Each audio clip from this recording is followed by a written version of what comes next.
अभी हमको ये एग्जाम्पल का सपोर्ट रिएक्शन फाइंड करना है, तो हमारे पास सब आ गया दोस्तों, ये दोनों सपोर्ट का लोड आ गया। ओके, अभी हम लोग क्या करेंगे, एक सिंपल सा लाइन खींचेंगे दोस्तों, लाइक वाइज, लाइक दैट, हर एक पॉइंट के ऊपर से। ये अपना पॉइंट है ए, ये अपना पॉइंट बी, ये अपना पॉइंट सी और ये अपना पॉइंट डी। ओके, हर एक पॉइंट के ऊपर से अगर लाइन खींचेंगे तो दिस लाइक दैट। ओके, फिर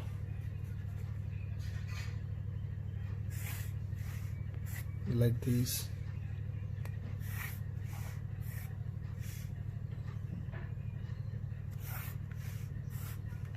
ओके। नाउ अभी एक लाइन हम लोग हॉरिजॉन्टल भी खींच लेंगे। This is for shear force diagram.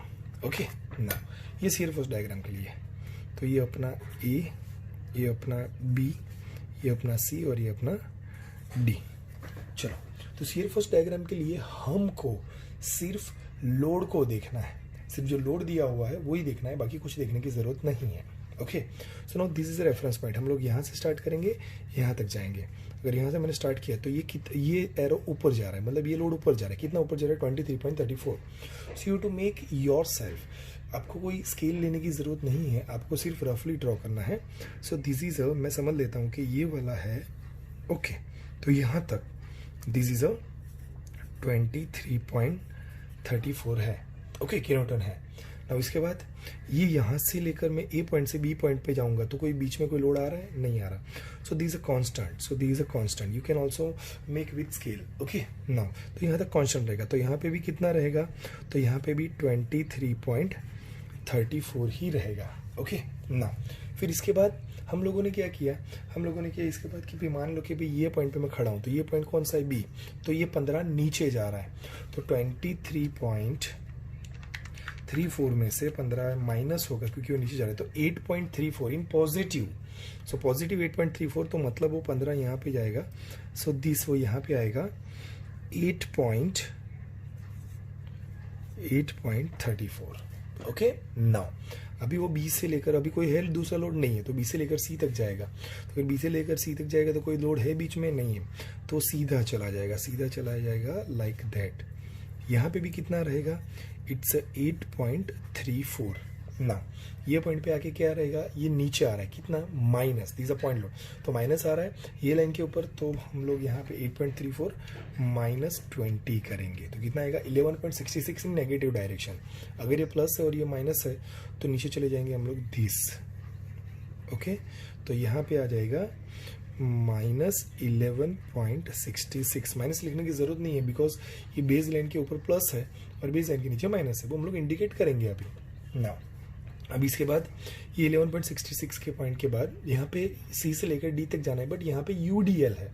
तो दोस्तों यूडीएल को अगर ड्रॉ करना है तो उसकी बहुत ही बेस्ट मेथड है क्या? तो सबसे पहले यूडीएल ये सी पॉइंट से लेकर डी पॉइंट तक कहाँ तक फैला हुआ है उसको जस्ट रफली आप लोग ड्रॉ कर लो लाइक दैट। ऐसा होगा।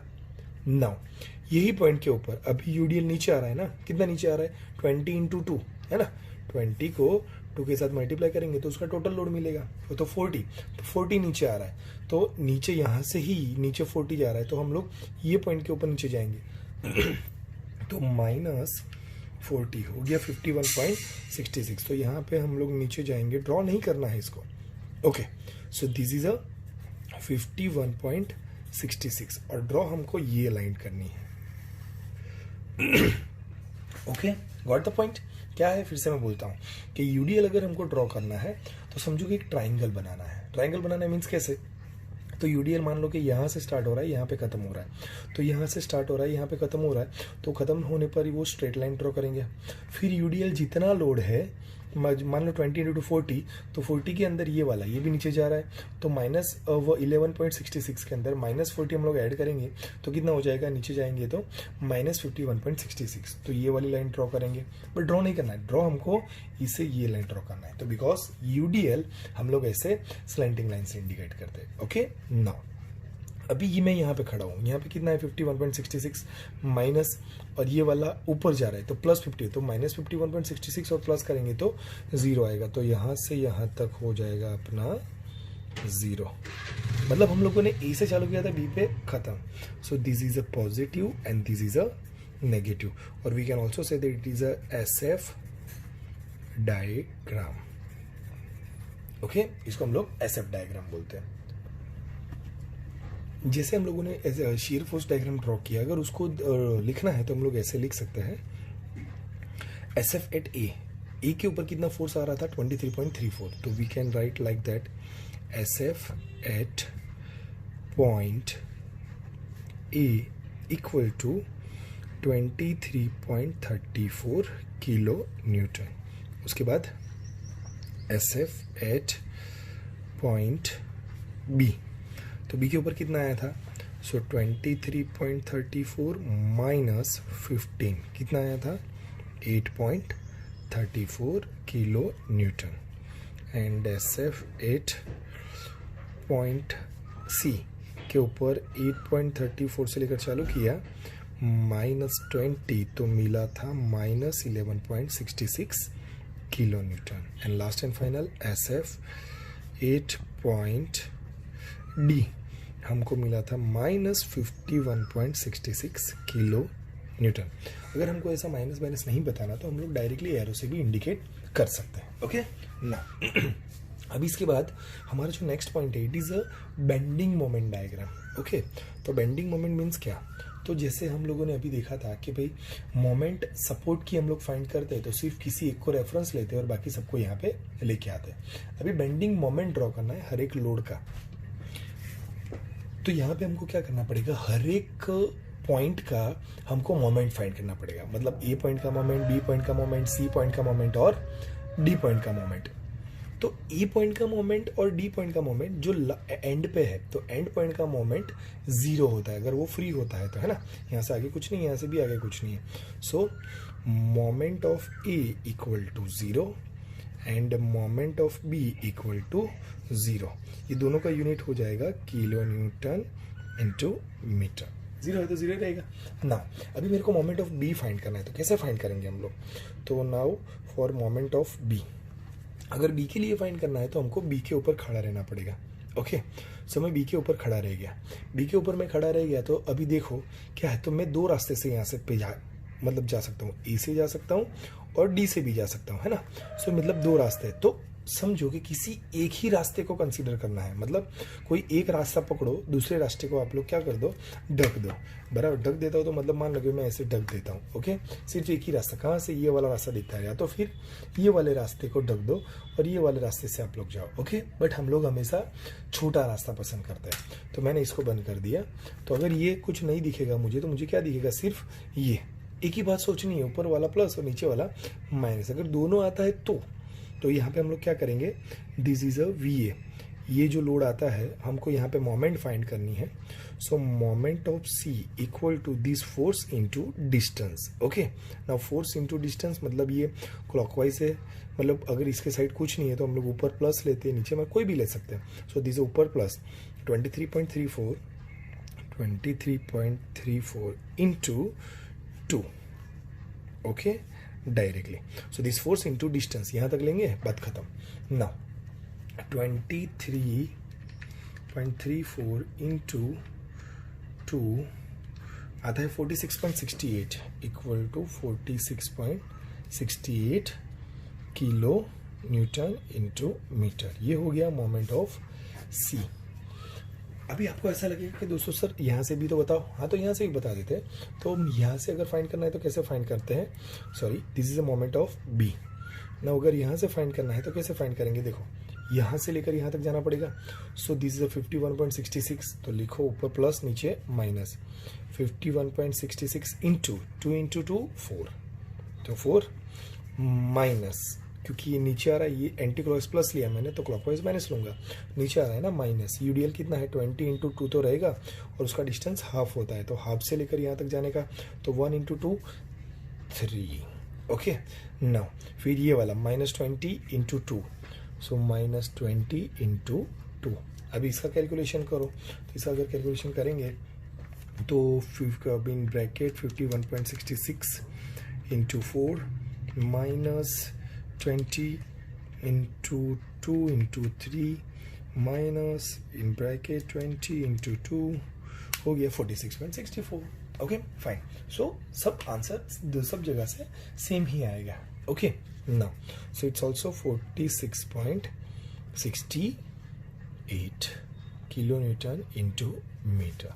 नाउ लास्ट एंड फाइनल पर कौन सा पॉइंट है? सी पॉइंट है. सो मोमेंट ऑफ सी.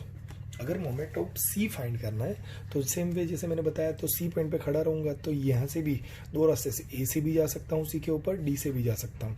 छोटा रास्ता पसंद करेंगे तो ये ढक दूंगा तो ये वाला रास्ता दिखेगा. तो क्या करेंगे? फोर्स इंटू डिस्टेंस, मतलब 51.66 इंटू 2 और यूडीएल नीचे आ रहा है -20 इंटू 2 इंटू इसका हाफ होता है तो हाफ क्या हो जाएगा? 1. बाकी कुछ आएगा? नहीं आएगा.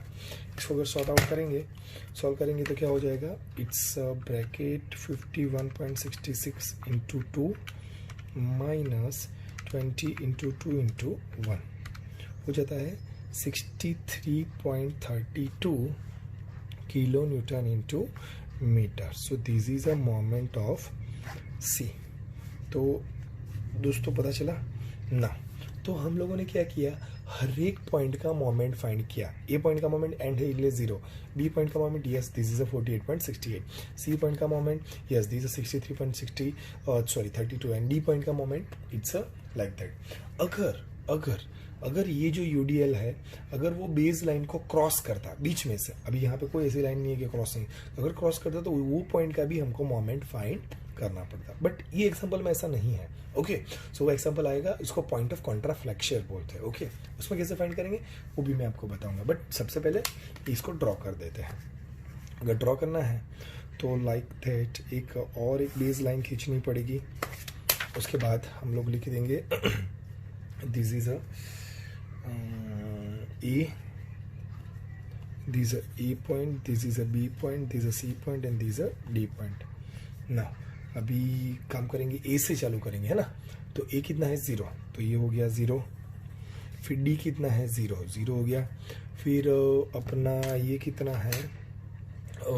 B 46.68. ओके ना प्लस में है ना, तो यहाँ से B से ऊपर जाएंगे हम लोग. This it is 46.68. सी कितना है? सो सी है 63.30. तो सी से ऊपर पॉजिटिव में है तो यहाँ से जाएंगे 63.32. ना अगर समझ लो कि अगर कोई स्ट्रेट लाइन है तो हमको उसको स्ट्रेट लाइन से ड्रॉ करेंगे. अगर पॉइंट लोड है तो इसको भी हम लोग स्ट्रेट लाइन से ड्रॉ करेंगे.